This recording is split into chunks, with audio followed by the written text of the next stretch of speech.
فرزند زہرا یہ حالات برے ہیں۔ کاشانۂ بصیرت ویب سائٹ، واٹس ایپ اور یوٹیوب چینل پر مشتمل ایک ایسا مکمل پلیٹ فارم جس پر محروم بصارت کے لیے بالخصوص اور تمام افراد کے لیے بالعموم سینکڑوں کی تعداد میں مستند اسلامی کتب دستیاب ہیں۔ لہذا گزارش ہے کہ آپ اپنی ذمہ داری نبھاتے ہوئے کاشانۂ بصیرت کی ویب سائٹ کو وزٹ، واٹس ایپ چینل کو فالو اور یوٹیوب چینل کو سبسکرائب کرنے کے ساتھ ساتھ بیل آئیکن کو پریس کیجئے تاکہ آپ علم کے حصول کے ساتھ ساتھ مذہب اہل بیت کی اشاعت میں بھی اہم کردار ادا کرتے رہیں۔ کاشانۂ بصیرت۔ حالات برے ہیں۔ السلام علیکم ورحمۃ اللہ وبرکاتہ۔ سامعین، آپ سماعت فرما رہے ہیں ندائے عدالت انسانی۔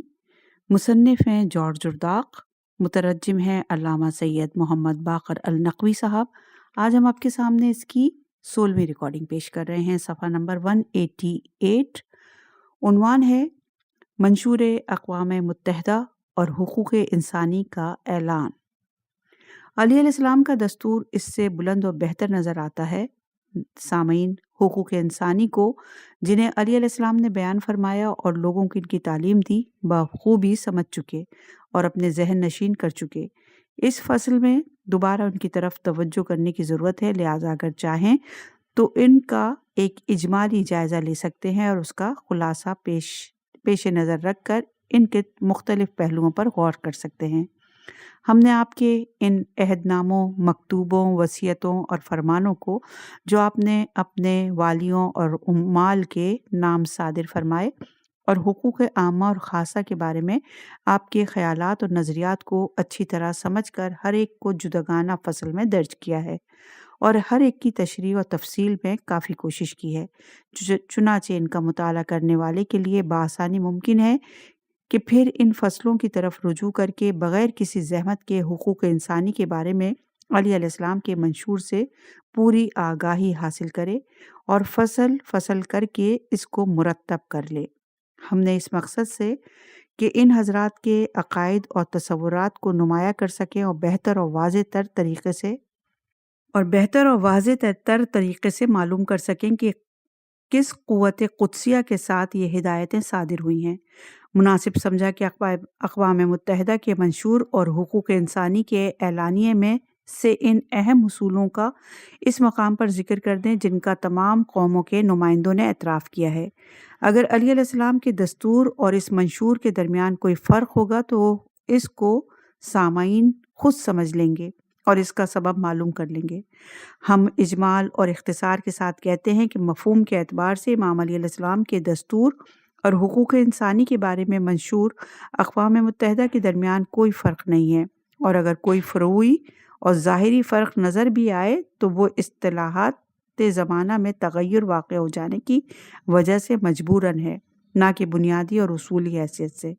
اس منشور میں کوئی فصل ایسی نہیں جس کی نظیر علیہ السلام کے دستور میں نہ پائی جاتی ہو، بلکہ امام علیہ السلام کے دستور میں اس سے بہتر اور بالا تر چیزیں موجود ہیں۔ دونوں دستوروں کے درمیان جو کچھ فرق ہے وہ میرے نزدیک چار جہتوں سے ہے۔ نمبر 1 یہ کہ اقوام متحدہ کے منشور کو دنیا کے ہزاروں عقل مندوں نے مرتب کیا، جو اکثر ممالک بلکہ تمام ممالک سے اکٹھا ہوئے تھے، لیکن دستور علوی کو صرف ایک ذات نے نافذ کیا اور وہ ہیں علی ابن ابی طالب علیہ السلام۔ دوسرا یہ کہ علی ابن ابی طالب علیہ السلام اس سے 1400 برس قبل تشریف لائے تھے۔ تیسرا یہ کہ اقوام متحدہ کے منشور کے وضع کرنے یا در حقیقت اس کا مواد اکٹھا کرنے والوں نے بیہودہ لاف اور گراف اور اس قدر خود ستائی سے کام لیا کہ لوگ سنتے سنتے تھک گئے اور پھر ان کے کاندھوں پر اپنے ہزاروں احسانات کا بار گرا بھی لادا، لیکن علی علیہ السلام نے بارگاہ خداوند میں خشوع اور خضوع اور لوگوں کے سامنے فروتنی اختیار کی، نہ آپ نے اپنی برتری چاہی نہ بزرگی تلاش کی۔ آپ خدا تعالیٰ اور انسانوں سے یہی خواہش رکھتے تھے کہ آپ کی کردہ اور ناکردہ باتوں کے مقابلے میں درگزر کریں۔ چوتھی وجہ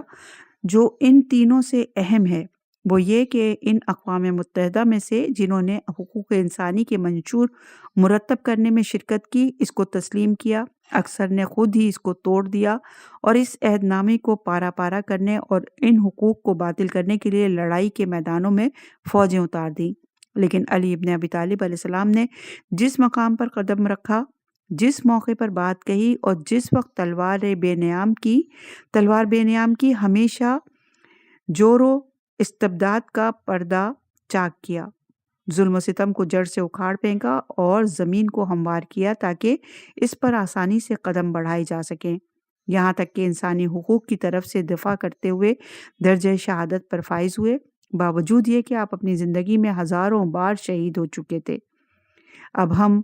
منشور اقوام متحدہ کی سب سے بڑی فصل کو کتاب تاریخ اعلان حقوق انسان سے، جو ایک فرانسیسی اہل قلم بیبر بابیہ کی تالیف ہے، جس کا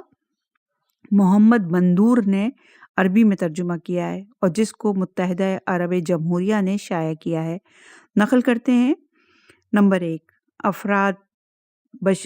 بشر ذاتی شرافت اور حقوق میں ایک دوسرے کے برابر ہیں، سب قوت، غور و فکر اور تشخیص خیر و شر کی صلاحیت کے ساتھ پیدا کیے گئے ہیں،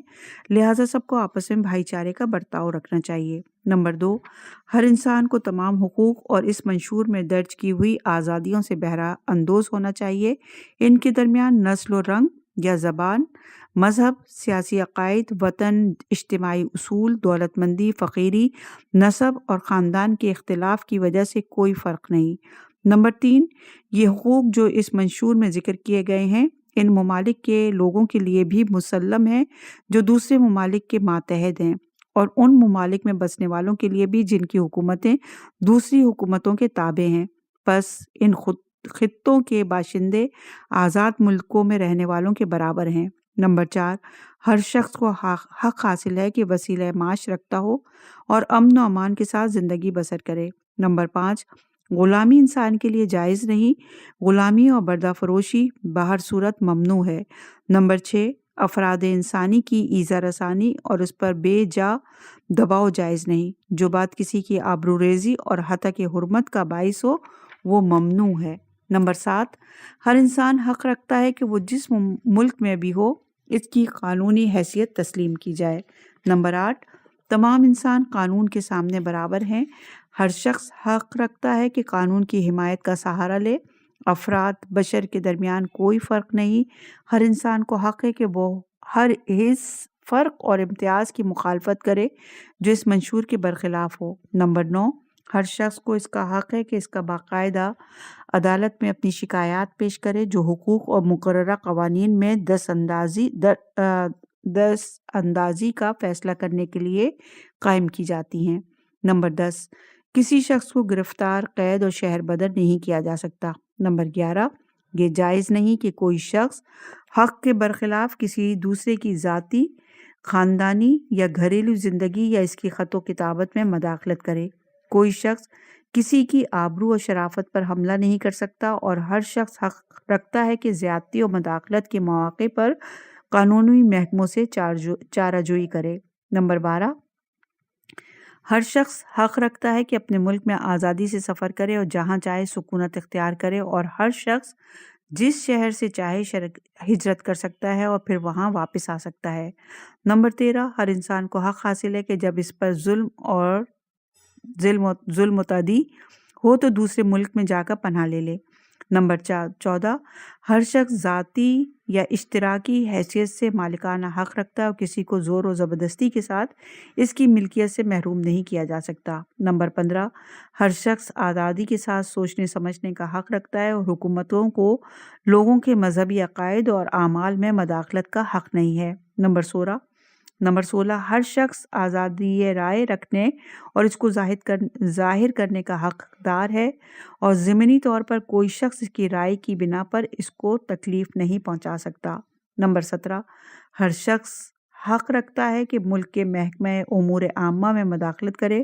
خواہ اس طریقے سے کہ آزادی کے ساتھ اپنا نمائندہ منتخب کرے۔ ہر شخص عام مشاغل میں مساوی شرائط کے ساتھ حصہ لے سکتا ہے، اور لوگوں کو خود ارادیت اقتدار حکومت کی اصل اور بنیاد ہے۔ نمبر 18 ہر شخص مستحق ہے کہ ایک دوسرے کے بارے میں افراد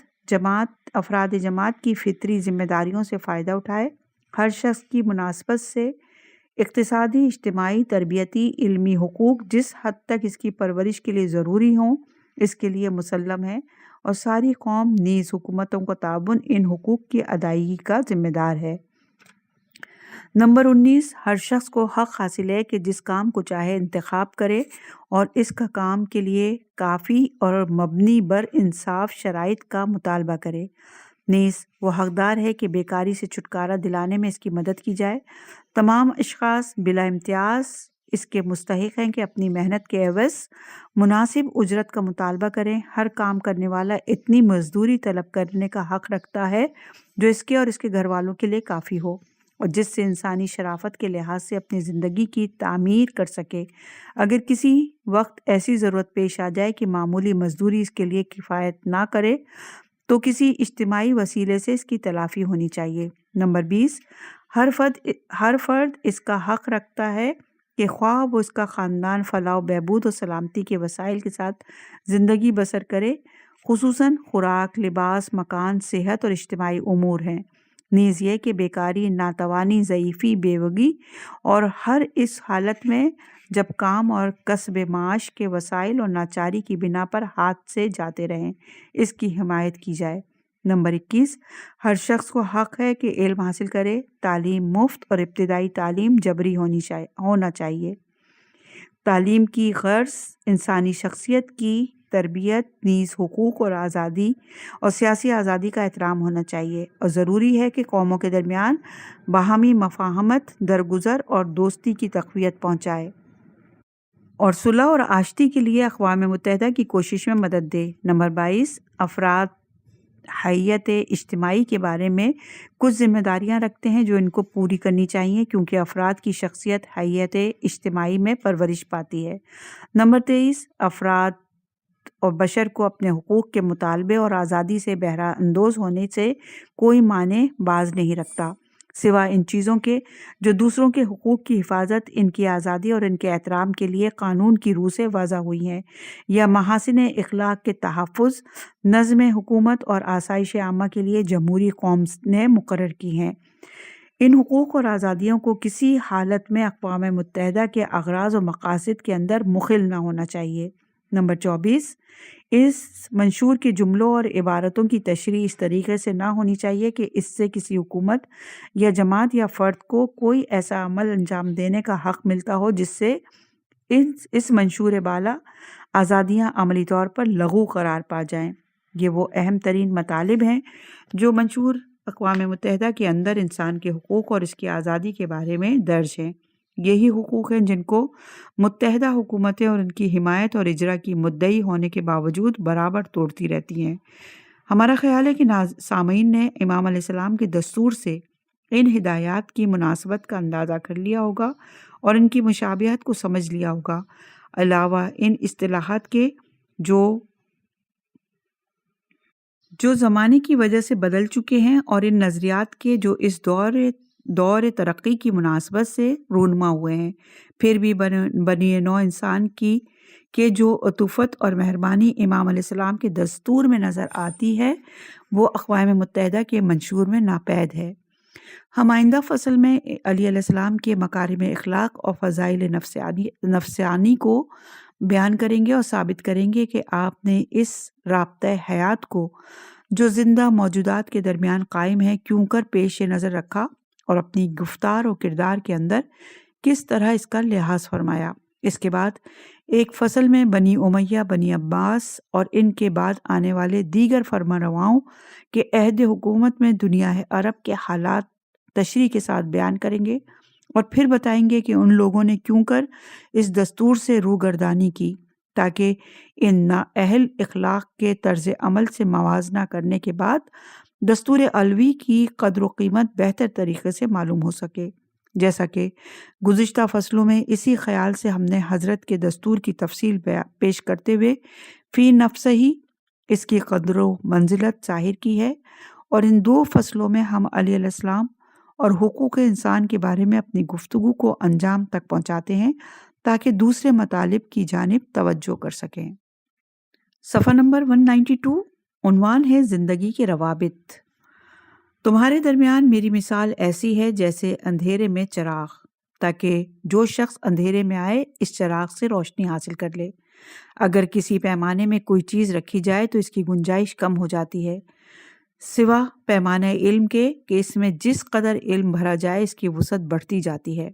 خدا نے جاہل کو علم حاصل کرنے کا مکلف نہیں بنایا جب تک علماء پر تعلیم دینے کا فرض عائد نہیں کر دیا۔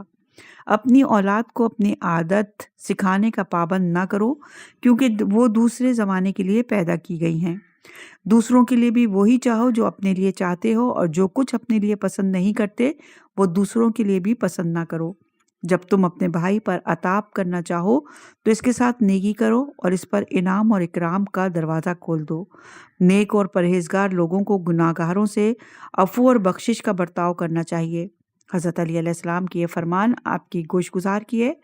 ہم نے جان لیا کہ علی علیہ السلام مظلوموں کی محرومی پر رنجیدہ ہوتے تھے، اپنے حقوق کو ثابت کرنے میں ان کی مدد فرماتے تھے، ان کو ان کا حقوق پہچنواتے تھے، اور زمانے کی سختیوں میں اپنے کو بھوکے پیاسے اور محروم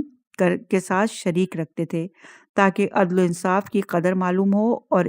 نشان عدالت بلند ہو۔ ہم نے ظلم کو دفع کرنے میں آپ کا طریقہ کار پہچانا، ہم نے فرما روائی میں آپ کا دستور سمجھا، اور معلوم ہو گیا کہ مشرق و مغرب کے تمام بڑے بڑے صاحبان عقل و فہم کے اصول و قوانین کے درمیان حضرت کا دستور کس قدر بلند و بالا شان و مرتبہ رکھتا ہے۔ اس سے قبل بھی اس زمانے کی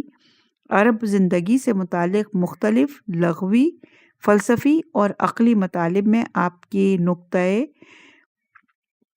سنج طبیعت کا کچھ تذکرہ کیا جا چکا ہے۔ ہم نے بتایا کہ حضرت ان کے علوم کی بنیاد اور سرچشمہ تھے۔ ہم نے امام کی اس مافوق العادات قدرت کی طرف اشارہ کیا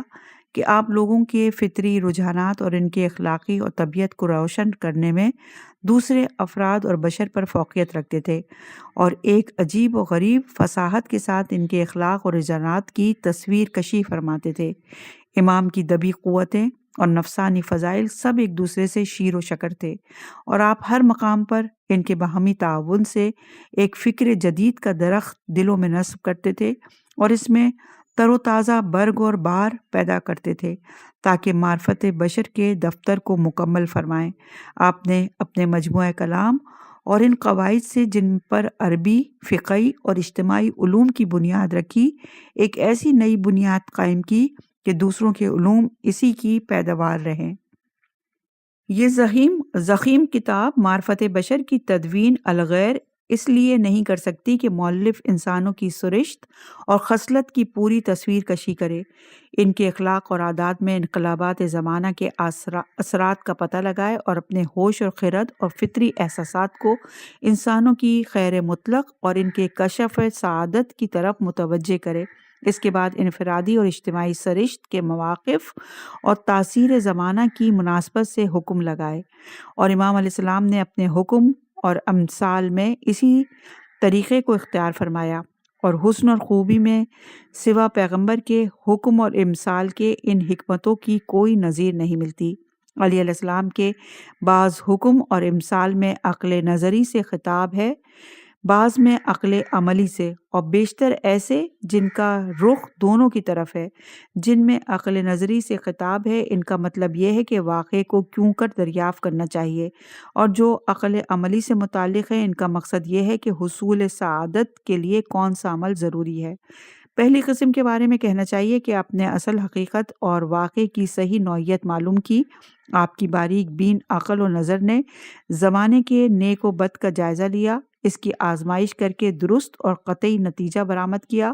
اور اپنے تجربات سے سارے حقائق کو دریافت کر کے ان کو بیان فرمایا۔ آپ کے مطالب اس قدر سنجیدہ اور مطابق واقع ہیں کہ گویا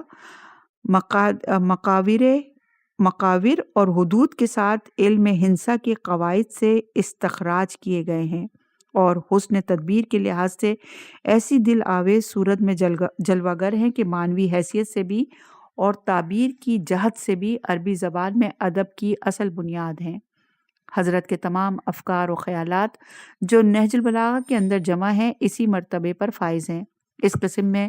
جہاں امیر المومنین عقل نظری سے مخاطب ہوئے ہیں، لوگوں کو ان کی عقل و نظر میں آزاد رکھا ہے کہ جو کچھ صورت واقع ہے اس کو دریافت کریں اور اپنی فہم و فراست کے ساتھ عمل کریں۔ اس قسم کے اندر امر اور طلب کا صیغہ نہیں پایا جاتا، بلکہ ایسے مطالب ہیں جو امر و نہی کی صورت سے خالی اور لفظ خبر کے ساتھ بیان ہوئے ہیں۔ ایسی حکمتیں ہیں جن میں دوست و دشمن، نیکوکار اور مجرم، احمق و خرد مند، سخی اور بخیل، راست گو اور منافق، ظالم اور مظلوم، دور اندیش اور توانگر، اہل حق و باطل، پاک سرشت اور بدخو، عالم و جاہل، سخن گو اور خاموش، صفاک اور عاقل اور حریص اور قانے کی سرشت اور خصلت کو پوری تشریح و توضیح سے پیش کیا گیا ہے۔ معیشت کی آسانی اور دشواری کے اسباب اور انقلاب زمانہ نیز لوگوں کے اخلاق میں اس کی تاثیر کو بیان فرمایا ہے، اور اسی طرح کے بہت سے مسائل ہیں جن کی ایک فصل یا باب میں گنجائش نہیں، اور وہ سب کے سب اصل حقیقت اور واقع کا اظہار اور مطابق عقل ہیں۔ ان کو دیگر علمی قواعد کی مانند جن میں زمان اور مکان کے اختلافات کا کوئی اثر نہیں پڑتا، منطقی استدلال کے ساتھ بیان فرمایا ہے۔ ان کا کچھ حصہ آپ اس کتاب کی دوسری فصل میں دیکھیں گے انشاءاللہ تعالی۔ ان مطالب کے بارے میں جو عقل عملی سے متعلق ہیں یا عقل نظری اور عملی دونوں سے وابستہ ہیں، ہم کہتے ہیں جو لوگ یہ خیال کرتے ہیں کہ صرف حکومت کے اصول و قوانین اور نظام حکومت امور رعایا کی تدبیر کے لیے کافی ہیں، وہ غلطی پر ہیں، اس لیے کہ ان اصول اور قوانین کو انسان کی وضاحت کر کے ان کی رعایت اور محافظت کی ذمہ داری لینا چاہیے، جس طرح ان کے وضع کرنے والے کو ایک عقل مند، آزمودہ کار، پاک طنیت اور مکارم اخلاق کا حامل انسان ہونا ضروری ہے، اسی طرح ایک آدمی ان صفات کا ہونا چاہیے کہ ان کو رائج کرے اور ان سے مطلوبہ نتائج برآمد کرے۔ اس لیے کہ آدمیوں کی یہ دنیا قوانین کو نافذ کرنے والوں کے نیک یا بد اخلاق اور صفات کی پابند ہے، نیز ان لوگوں کی عقل اور توجہ سے وابستہ ہے جن کے لیے یہ نظام اور قانون واضح ہوا ہے۔ باوجود ان تمام چیزوں کے اعتراف کرنا پڑے گا کہ معاملات خلق کو درست کرنے کے لیے جو نئے اصول اور قوانین بنائے گئے ہیں وہ زیادہ تر ایک دوسرے سے مختلف ہیں۔ ان سارے قوانین کو نافذ کرنا ملکوں کے باہمی اختلافات کی وجہ سے بغیر جبر اور قہر کے ممکن نہیں، اور نافذ کرنے والوں کو اجازت دی جاتی ہے کہ ایک حد تک ان کے نافذ میں پہلو تہی کریں۔ قدیم حکومتوں کے اصول و قوانین بھی زیادہ تر نافذ کرنے والوں کے اخلاق اور عادات سے مناسبت رکھتے ہیں، ان اسباب کی بنا پر جو اس وقت میرے موضوع بحث سے خارج ہے۔ مؤلف کتاب نے اس مقام پر ثابت کیا کہ لوگوں کا فریضہ ہے کہ قانون کو اپنے لیے باعث سعادت سمجھیں، دل سے اس کے معتقد رہیں اور اپنے کو اس پر عمل پیرا ہونے کا ذمہ دار جانیں، نہ یہ کہ حکومت اس پر عمل درآمد کرانے کی ذمہ دار ہو اور لوگ حکومت کی سختی اور سزا کے خوف سے اس پر کاربند ہوں۔ اس مطلب کو حکماء اور متکلمین اہل اسلام نے اپنی کتابوں میں اس سے زیادہ وضاحت کے ساتھ پیش کیا ہے، اور تمام مسلمان جانتے ہیں کہ بشری قوانین انسانی سعادت حاصل کرنے کے لیے کافی نہیں ہیں۔ الہی قانون کے لیے لازمی ہے کہ پیغمبر وحی کے ذریعے اس کو نافذ کرے اور لوگ عقیدے کی روح سے اس پر عمل پیرا ہوں، لیکن مؤلف چونکہ عیسائی ہے اور عیسائی لوگ اس قسم کے مطالب بیان کرنے میں مہارت نہیں رکھتے، لہٰذا لمبی چوڑی گفتگو اور فضول عبارت آرائی کے ساتھ ایک ناقص چیز پیش کی ہے، اور ہم 3 کتاب کو محفوظ کرنے کے لیے مجبوراً اس کے ترجمے کی طرف متوجہ ہوئے، حالانکہ اس کا مکمل بیان ہماری قدیم کتابوں میں تفصیل سے موجود ہے۔ ہم فرض کرتے ہیں کہ انسانی دستور قوانین لوگوں کے لیے سود مند اصول وضع کریں اور ان کو اس پر عمل کرنے کے لیے مجبور کریں، لیکن اگر فرائض کی انجام دہی وجدان اور عقیدے کی روح سے نہ ہو تو انسان کے لیے اس کی کوئی قیمت نہیں۔ ہمارے عقیدے میں ہر وہ عمل جو انسان سے عقل عملی کی تصدیق، نفسانی شوق اور مستقل ارادے کے ساتھ بغیر جبر اور کرہ کے صادر نہ ہو، اس کو کوئی انسانی عمل نہیں سمجھا جا سکتا۔ سب سے زیادہ قیمتی اور بزرگ ترین انسانی عمل وہ ہے جو انسان کے وجدان سے صادر ہو۔ کسی حکومت کے اصول و قوانین کسی صورت سے بشری روابط کو بہتر بنانے کے لیے کافی نہیں ہے، سوائے اس کے کہ عقل نظری اور عملی بشر کو ان کے نافذ پر قانع کر دے۔ ایسی صورت میں لوگوں کا ارادہ اور عمل خیر دونوں ایک دوسرے کے موافق ہو کر افراد و جماعتوں کو تمدن کے راستے میں منزل مقصود تک پہنچا دیں گے، کیونکہ ایسے اشخاص سوا عمل خیر کے اور کچھ نہیں چاہتے۔ جو کچھ افراد اور جماعت کے بارے میں ہم نے کہا، عقلاء اور حکماء، سابق علماء اور محققین علوم کے لیے بخوبی ثابت ہے، اور ہم یقین رکھتے ہیں کہ وجدان اور ایمان نے ان کو خدمت پر مجبور کیا۔ جن لوگوں نے انسان اور تمدن کی خدمت کی ہے، جب ہم ان کی تاریخ کا گہری نظر سے جائزہ لیتے ہیں تو ہمارے سامنے واضح ہوتا ہے کہ تنہا عقل باوجود یہ کہ ہر مطلب کو سمجھنے میں ان کی رہنما تھی، لیکن ان کی تاریخ زندگی میں تنہا نہیں تھی۔ عقل نظری کی قوت جامد اور خشک ہے۔ یہ مقادیر اور ارقام اور انواع اور اقسام کے ساتھ ایک رفیق اور ہمدم رکھتی ہے۔ تم کو راست کی نشاندہی کرتی ہے لیکن رفتار کی نہیں، اور تم کو راہ روی پر مجبور نہیں کرتی۔ جو چیز تم کو عمل کی منزل پر لاتی ہے وہ شوق اور میلان ہے۔ مارکونی نے اپنے جذبات شوق اور میلان طبع کی وجہ سے اس کو پسند کیا کہ دنیا کی رونق اور دلچسپیوں سے بہرہ اندوز نہ ہو اور انسان و تمدن کی خدمت کے لیے گوشہ تنہائی اختیار کرے، ورنہ گوشہ نشینی کیوں اختیار کی اور وحشت تنہائی پر کیوں قناعت کی؟ اگر عقل عملی اس کو انسان کی خدمت پر مجبور نہیں کر رہی تھی اور حرارت جذبات اس میں نہیں گرمی نہیں پیدا کر رہی تھی، یہ بات جو میں نے مارکونی کے بارے میں کہی، یہی پائٹور، کلیلی، کینیڈی اور تحبوفن وغیرہ کے لیے، ایسے بزرگان مشاعر انسانوں کے لیے بھی صحیح ہے۔ اسی طرح نیک مردوں اور نوع بشر کے خدمت گزاروں نے پوری لگن اور دلی شوق کے ساتھ نیک کام انجام دیے۔ شریر اور بدبخت لوگ چونکہ صحیح عقل عملی اور نیک رجحانات سے عاری تھے، لہذا عقل نظری کے باوجود ان سے کوئی خدمت انجام نہ پا سکی۔ اولف ہٹلر، مکاویلی، حجاج بن یوسف ثقفی، چنگیز خان، اسکندر مقدونی اور ہمارے زمانے کے بڑے بڑے صاحبان علم جنہوں نے انسان کے بارے میں اپنے عملی تجربات سے کام لیا، یہ سب کے سب قوت عقل اور نظر میں ان خدمت گزاروں کے ساتھ شریک تھے، لیکن اس کے بعد بھی ان کا کام سوا قتل و غارت گری، حیات بشری سے بے اعتنائی، تباہ کاری، تمدن انسانی کے نتائج کی بربادی، کوشش کے ثمرات کو تلف کرنے اور ہزار ہا نیک نفس افراد کو رنج و تکلیف پہنچانے کے علاوہ اور کچھ بھی نہیں تھا، محض اس لیے کہ ان کی عقل نظری اور خیالات عقل عملی اور نیک جذبات سے متحد نہیں تھے۔ اگر یہ دونوں چیزیں نہ ہوں تو عقل نظری سے کوئی فائدہ حاصل نہیں ہوتا، لیکن ان کا نقصان بہت زیادہ ہوتا ہے۔ سینائی کا قول ہے، میں یہ نہیں کہنا چاہتا کہ انسان کی مختلف قوتیں یعنی عقل نظری، عقل عملی اور میلان ایک دوسرے سے بالکل الگ ہیں، کیونکہ یہ قوتیں ایک دوسرے کے معاون اور ایک دوسرے پر اثر انداز ہیں۔ میرا مقصد یہ ہے کہ عقل نظری عین اشیاء کا ادراک کرتی ہے، سبب اور نتائج کو ایک دوسرے سے مربوط بتاتی ہے، علت اور معلول کو ایک دوسرے سے وابستہ کرتی ہے اور ایسے ناقابل تغیر حدود اور قواعد مہیا کرتی ہے جو اخلاق اور ملتوں کے اختلاف سے مختلف نہیں ہوتے، برخلاف عقل عملی اور جذبات کے جو لوگوں کے اختلاف کے مطابق مختلف ہوتے ہیں۔ عقل نظری ہر شخص میں موجود رہتی ہے اور صحیح نوعیت کے ساتھ واقعے کا ادراک کرتی ہے۔ لازمی طور پر ضرورت ہے کہ اس کے اندر میلان بھی موجود ہو اور عقل عملی اس کو خیر اور سعادت کے راستے پر گامزن کرے، ورنہ وہ اپنی عقل کو ایسے انکشافات میں صرف کرے گا جو انسانوں کی تباہی اور اپنی بدبختی کا سبب ہوں گے۔ اور یہ بات جس طرح شارع اور قانون بنانے والے کے بارے میں صحیح ہے، اسی طرح ان لوگوں کے حق میں بھی نافذ ہے جن کے لیے قانون وضع ہوا ہے۔ ان کے وجدان اور میلان کو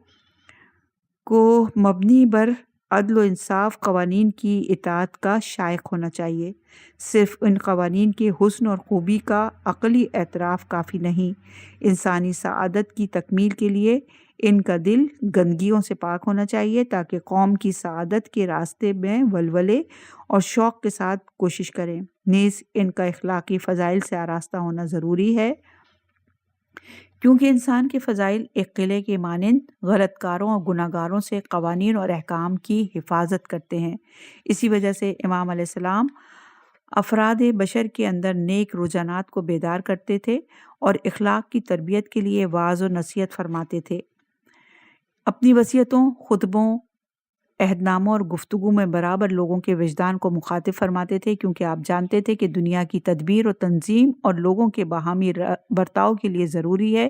کہ پہلے ان کے اخلاق آراستہ ہوں۔ اپنے نفس کی پاکیزگی اور تہذیب ذات انسانی کا کمال ہے، اور اسی کے ساتھ عدل و انصاف کی حامی اور اس کے حدود کی محافظ ہے، نیز لوگوں کے جذبات اور شوق کی سعادت کی جانب رہبری کرتی ہے۔ علی علیہ السلام لوگوں کی نصیحت اور تہذیب کے لیے مافوق العادات قدرت رکھتے تھے۔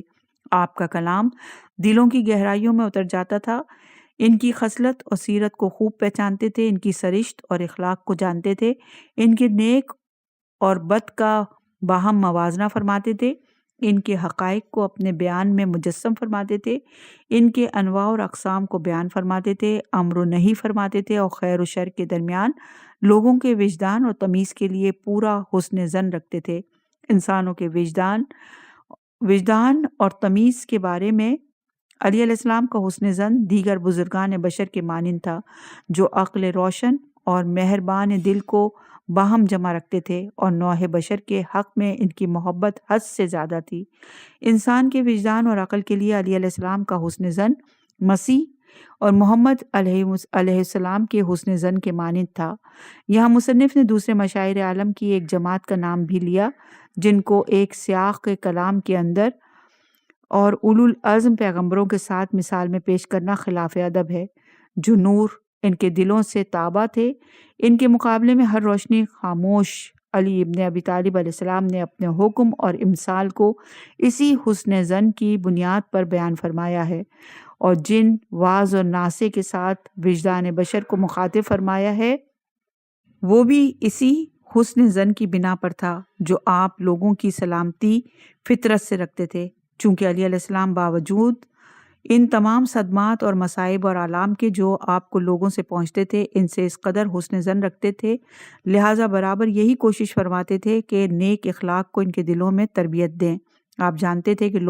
لوگوں کی سرشت میں خیر و شر دونوں پائے جاتے ہیں، لیکن ایک حلیم اور بردبار انسان کے لیے شایانہ شان یہی ہے کہ نگاہ دل کو خیر کی طرف موڑیں اور اس کی پرورش کریں۔ آپ مثال بیان کر کے اور حسن سیرت کے ذریعے تعلیم دیتے تھے کہ اس طریقے سے آپ کی تعلیم زیادہ سودمند اور بہتر تھی۔ امام علیہ السلام بار بار وصیت فرماتے تھے کہ انسان کے وجدان سے حسن ظن رکھنا چاہیے۔ آپ کے اقوال میں ہے کہ جو شخص تم سے نیک گمان رکھے، اس کے گمان کو صحیح کر دکھاؤ، اور دوسرے مقام پر فرمایا ہے جو بات کسی کی طرف سے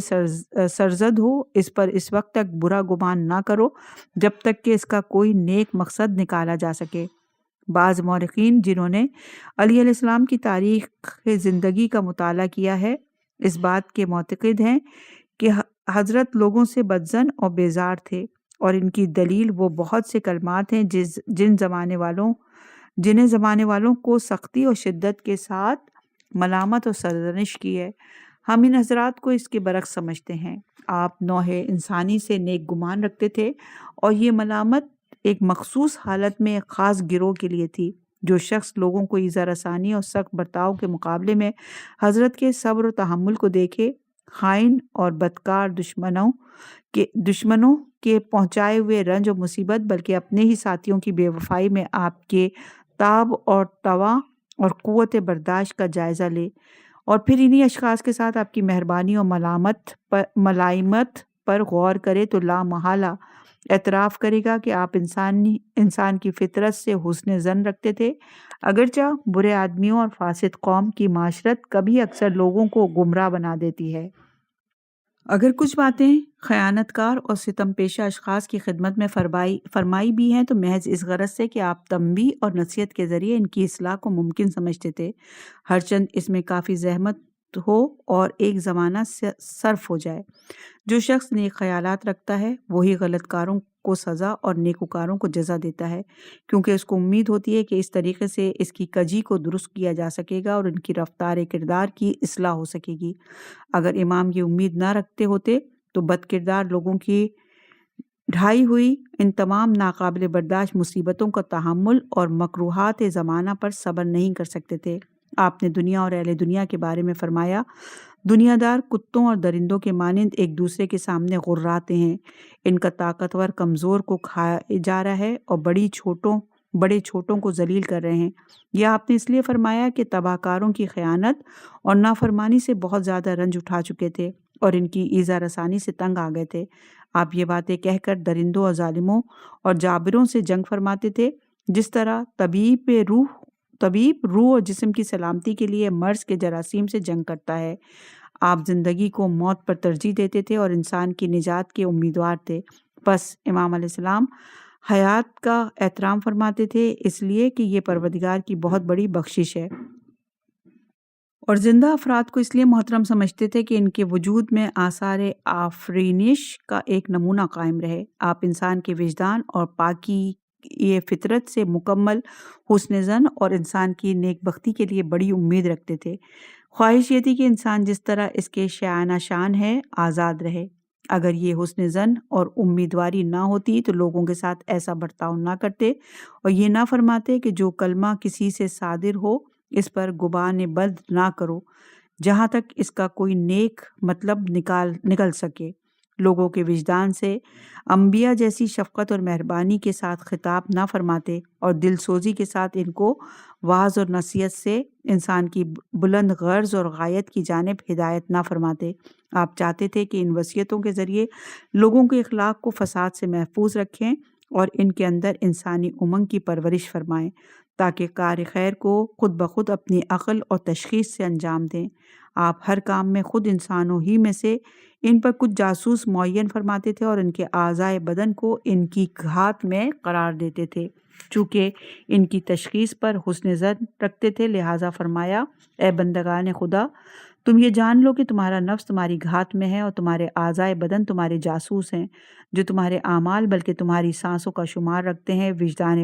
بشر سے حسن ظن اور اس کی زندگی کے احترام کے سبب سے اپنے زمانے کے لوگوں کو متوجہ فرماتے تھے کہ انسانی زندگی کو مقید نہیں کیا جا سکتا اور مدتوں تک اس کا گہوارہ تلوفیت میں باقی نہیں رکھا جا سکتا۔ اس کو بیجا قید و بند میں نہ رکھنا چاہیے جس سے یہ گندہ ہو کر فنا ہو جائے۔ زندگی حسین و محترم اور آزاد ہے، یہ خود مقررہ قوانین کی تابع ہے، اپنے کو محفوظ رکھتی ہے اور بدبینوں کے ارادے کی تابع نہیں۔ یہ خود بخود بدلتی رہتی ہے اور ایک حال پر قائم نہیں بلکہ روز بروز حرکت میں رہتی ہے۔ حضرت کی خوشبینی ایسی تھی کہ فرماتے تھے کہ زندوں کو خود اپنی اصلاح کرنی چاہیے اور قوانین زندگی کے ساتھ ساتھ چلنا چاہیے۔ نیز اپنے زمانے کے لوگوں سے خطاب فرمایا، اپنی اولاد کو اپنی عادت پر پرورش نہ کرو کیونکہ دوسرے زمانے کے لیے پیدا کیے گئے ہیں جو تمہارے زمانے سے مختلف ہے۔ اگر فطرت خلق سے آپ پر امید نہ ہوتے اور لوگوں کو خیر اور سعادت کے لیے اہل اور مستعد نہ جانتے تو یہ بات نہ فرماتے۔ اس کلام سے خلقت کے تغیر پذیر اور مائل بترقی ہونے نیز بہتر شے کو اختیار کرنے کے لیے انسان کی استعداد کے بارے میں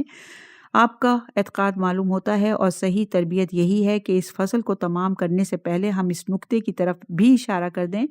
کہ حضرت انسانی شوق اور میلان کے بارے میں گہری نظر اور صائب رائے رکھتے تھے جو اس بات پر مبنی تھا کہ تمام انسانوں کو خیر اور خوشحالی کے ساتھ رہنا چاہیے۔ جب ہم ان بڑے بڑے علماء کے کلمات اور بیانات میں غور کرتے ہیں جنہوں نے لوگوں کے احوال اور عادات کی